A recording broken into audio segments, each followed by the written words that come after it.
Now, all the speakers, have indicated that sedition, UAPA should go. But my view is it is not going to go anywhere. These two laws are not going anywhere. They are going to remain where they are. On the other hand, NSA is being added to this. So you have Manipur, so you have Uttar Pradesh, where the Allahabad High Court struck down some 90 orders under NSA. So it's not only these two, but we are going to have NSA also now pretty active to quell dissent and stop people from talking about these kind of things. So, coming back to the topic of compensation, I just want to go back a little bit into history.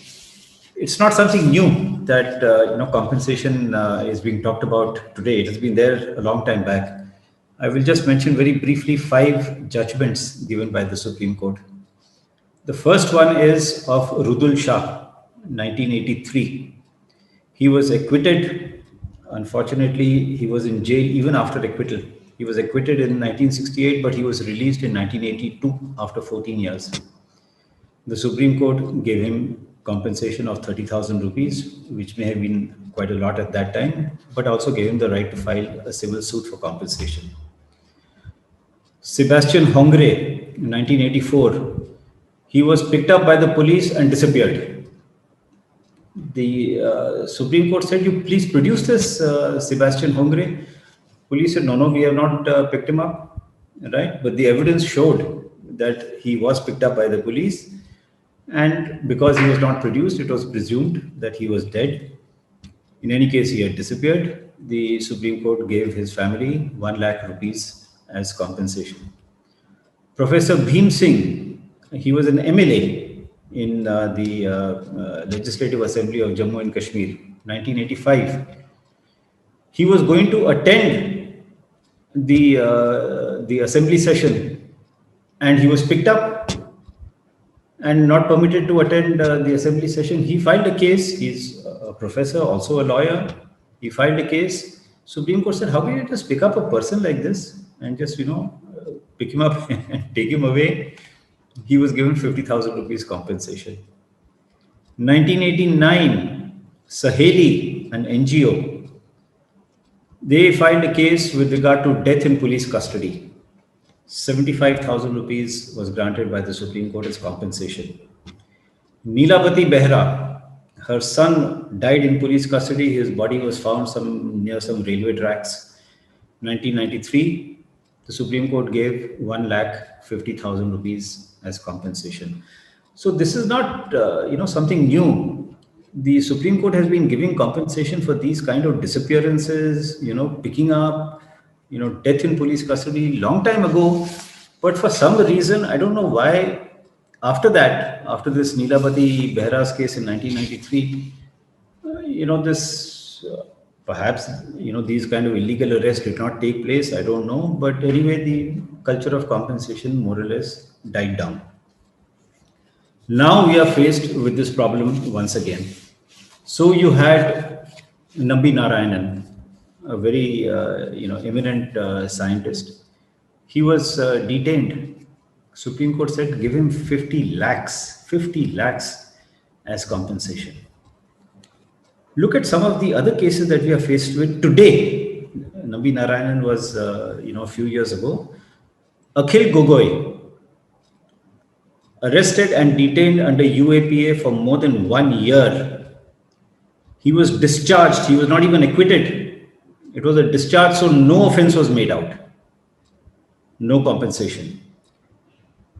There was a mention that there should be some guidelines and all that, under UAPA, sedition and all that. Munawar Farooqi, recently this year, he was released by the Supreme Court. Why? Because the police who had arrested him did not follow the guidelines laid down by the Supreme Court in the case of Arnesh Kumar in 2014. So the Supreme Court may lay down guidelines, but if the police says we don't want to follow it, we will not follow it. Munawar Farooqi was arrested, Supreme Court released him. No compensation for illegal arrest. Muhammad Habib, a man from Tripura, was detained in Bangalore and in jail for 4 years, discharged, no case made out, no case of acquittal, he was discharged, no case made out, no compensation. Persons who are directed to be released but are not released. Long time back, about 25 years ago in Delhi High Court, some people, one person or two persons maybe, they were directed to be released from Tihar jail. Tihar jail said, no, we're not releasing them. They kept them inside for another 15 days. The court said, pay compensation. Sanjay Dutt, he was released by the Supreme Court, granted bail by the Supreme Court. For 2 days, he was in jail in Pune. Why? Because the order could not reach Pune. All right. Delhi, 3 activists who were released, who were granted bail recently. What does the police say? Prosecution, they say, Aadhaar card chahiye. Unka address check karna hai. So they're supposed to be in jail. Did they not check the Aadhaar card when they arrested them? Did they not check the address when they arrested them? What is all this going on? So orders passed by the courts. If अगर हम उसे पालना चाहते हैं हम करेंगे, नहीं चाहते तो नहीं करेंगे. आगरा जेल अभी recently 2 हफ्ते पहले, persons who claimed to be juveniles had been inside for between 14 and 22 years. Supreme Court said, release them. Agra jail said, no, we will not.